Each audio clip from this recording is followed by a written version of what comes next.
మీ పిల్లలు ఒకటే రకమైన ఆట ఆడటము లేదా ఒకటే రకమైన వస్తువుల్ని ఒక సిస్టమాటిక్ వేలో పెట్టడము, డైలీ రొటీన్ చేంజ్ అయితే ఇబ్బంది పెట్టడము, ఒకటే టైప్ ఆఫ్ టెక్స్చర్ ఉన్న బట్టల్ని, డిజైన్ ఉన్న బట్టల్ని, ఫుడ్ ఐటమ్స్ కూడా ఒకటే టైప్ ఆఫ్ టెక్స్చర్ ఉన్న ఫుడ్ ఐటమ్స్ ని తింటము, ఇవన్నీ గనక మీ పిల్లల్లో ఏదో ఒకటి ఉందా అయితే ఇది రిచువలిస్టిక్ బిహేవియర్ అంటారు. అంటే దీనిలో ప్యాటర్న్స్ ఉంటాయి. అంటే ఒకటే రకమైన ప్యాటర్న్ ని వాళ్ళు ఉపయోగిస్తూ ఉంటారు.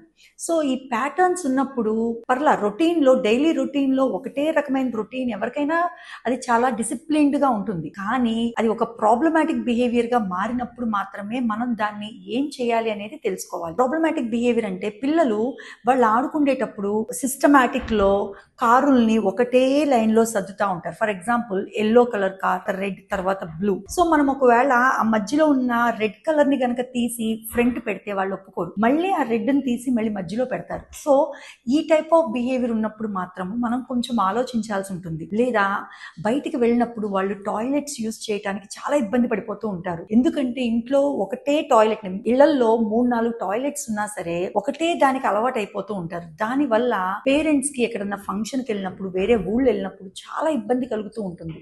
సో ఈ టైప్ ఆఫ్ బిహేవియర్స్ ఉంటే గనక మీరు ఫ్యూచర్ లో ప్రాబ్లమ్ ని ఫేస్ చేయాల్సి ఉంటుంది.